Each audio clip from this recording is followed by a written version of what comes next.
Hello student, welcome to my YouTube channel. তো আজি আমি ক্লাস 11 প্ৰথম চেপ্টাৰ বায়োলজিৰ জীৱ জগতৰ বিষয়ে কিছু টপিক আলোচনা কৰিম।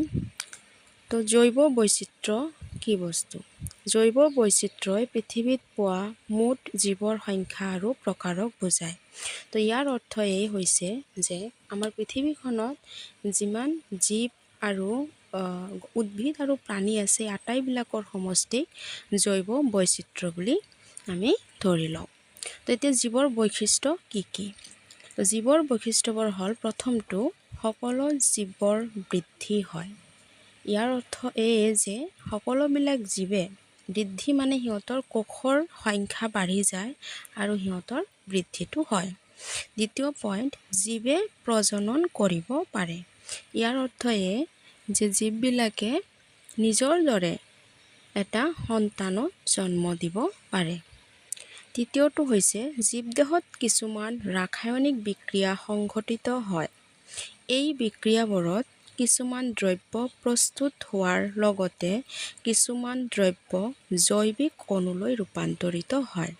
3 নম্বৰ পইণ্টটো আমাক এইটোৱে কৈছে যে জীৱদেহৰ ভিতৰত যে আমি অক্সিজেনবিলাক ভিতৰত লৈ আছোঁ, তাৰ মানে আমাৰ ভিতৰত শ্বাসন ক্ৰিয়াটো ঘটি আছে। আৰু এই শ্বাসন ক্ৰিয়া মানে হৈছে আমাৰ গোটেইখিনি যিটো নেকি আমি খাদ্য বস্তু লৈ আছোঁ, ভিতৰত খাই আছোঁ আমি, এই আটাইবিলাক হজম হয় অক্সিজেনৰ অনুপস্থিতিত আৰু তাৰ পৰা কিছুমান শক্তি উৎপন্ন হয়। আৰু এই শক্তি উৎপন্ন হোৱাৰ পিছত আমাৰ দেহত মাইট্ৰকণ্ড্ৰিয়াত তোমালোকে আগতে পাই আহিছা যে যাতে কি হয় কোষীয় শক্তি উৎপন্ন হয় যিবিলাক নেকি ATPৰ অণু হিচাপে জমা হৈ থাকে।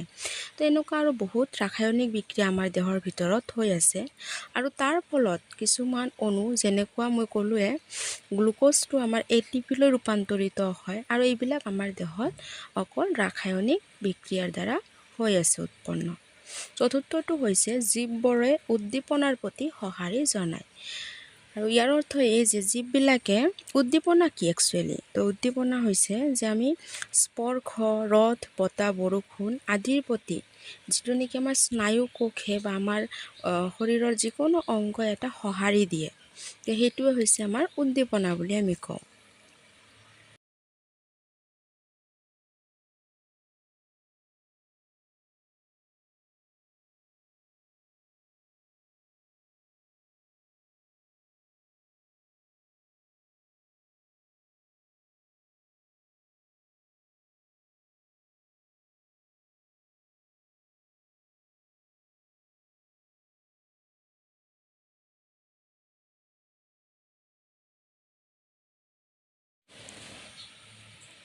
তো এতিয়া তাৰে ভিতৰত আমাৰ এইটো চেপ্টাৰৰ আৰু এটা টপিক আছে যিটোৰ নাম হৈছে নামাকৰণ। তো নামাকৰণ কি বস্তু?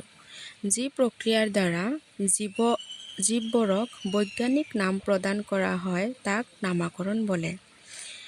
মানে যে আমি বিজ্ঞানসন্মত কিছুমান নাম জীৱবিলাকক দিওঁ বা আমাৰ ডাঙৰ ডাঙৰ বিজ্ঞানী কেৰলাছ লিনিয়াছ আদিবোৰে দি থৈ গৈছে, তো সেইটো প্ৰক্ৰিয়াক আমি নামাকৰণ বুলি কওঁ। উদ্ভিদ আৰু প্ৰাণীবোৰক পৃথকে পৃথকে বৈজ্ঞানিক নাম নিৰ্ধাৰণ কৰিবলৈ ICBN আৰু ICZN নামৰ দুটা সংস্থা আছে। তো আমাৰ বিজ্ঞানীবিলাকে যেতিয়া প্ৰাণী আৰু উদ্ভিদবিলাক যিহেতু দুয়োটা বস্তু পৃথক, তো সিহঁতৰ মাজত বহুতো সাদৃশ্য আৰু বৈসাদৃশ্য আছে। তো সেইকাৰণে আমাৰ দুটা সংস্থা, যিটো প্ৰথমটো হৈছে ICBN, তাৰ মানে ফুল অৰ্থটো হৈছে ইণ্টাৰনেশ্যনেল কোড ফৰ বটানিকেল নমেনক্লেচাৰ, আৰু ICZN ইয়াৰ অৰ্থ হৈছে বা ফুল সম্পূৰ্ণ নামটো হৈছে ইণ্টাৰনেশ্যনেল কোড ফৰ জুলজিকেল নমেনক্লেচাৰ। এই দুটা সংস্থাই নামাকৰণ কৰে পৃথকে উদ্ভিদ আৰু প্ৰাণীবোৰক। ইয়াৰে ভিতৰত উদ্ভিদবোৰক নামাকৰণ কৰে ICBNে আৰু প্ৰাণীবোৰক নামাকৰণ কৰে ICZNে। তো বৈজ্ঞানিক নামৰ দুটা খণ্ড আছে, সাধাৰণ নাম আৰু নিৰ্দিষ্ট উপনাম। তো বৈজ্ঞানিক নামবিলাক যেতিয়া দিয়া হয় উদ্ভিদ আৰু প্ৰাণীবিলাকক, তো তেতিয়া আমি দুটা নাম ব্যৱহাৰ কৰোঁ। এটা হৈছে আমাৰ সাধাৰণ নাম আৰু এটা হৈছে নিৰ্দিষ্ট উপনাম। দুটা উপাদানৰ সৈতে নাম প্ৰদান কৰা এই ব্যৱস্থাক কেৰলাছ লিনিয়াছে উদ্ভৱ কৰিছিল। তো যিজন বিজ্ঞানীয়ে প্ৰথমবাৰৰ কাৰণে আমাৰ দুটা উপাদানৰ সৈতে নাম দিছিলে তেখেত আছিলে কেৰলাছ লিনিয়াছ।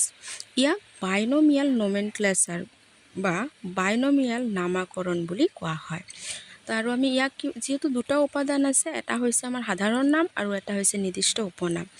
দুটা উপাদান থকাৰ কাৰণে আমি ইয়াক কি বুলি কওঁ? বাইনমিয়াল নামাকৰণ বুলি কওঁ। তো এটা উদাহৰণ আছে, উদাহৰণ মানুহৰ বৈজ্ঞানিক নাম হ'ল হোমো চেপিয়েন্স। তো ইয়াত কি কৈছে যে মানুহৰ যিটো বৈজ্ঞানিক নাম হয় এইটো হ'ল হোমো চেপিয়েন্স। আৰু ইয়াত হোমো হৈছে জেনেৰিক বা সাধাৰণ নাম আৰু স্পেচিছ হৈছে গণ বা উপনাম। তাৰ মানে হৈছে যে আমাৰ যিটো হোমো শব্দটো আছে এইটোৱে বুজাইছে আমাৰ জেনেৰিক বা সাধাৰণ নামটো, আৰু গণ শব্দটোৱে বুজাইছে উপনাম। চ' আজিৰ ভিডিঅ'ত আমি এইখিনিয়ে আলোচনা কৰিম। আশা কৰোঁ অলপ হ'লেও তোমালোকৰ সহায় হ'ব, আৰু যদি ভাল লাগে তেতিয়াহ'লে চেনেলটো বন্ধু বান্ধৱীৰ লগত শ্বেয়াৰ আৰু ছাবস্ক্ৰাইব কৰি ল'বা। Thank U.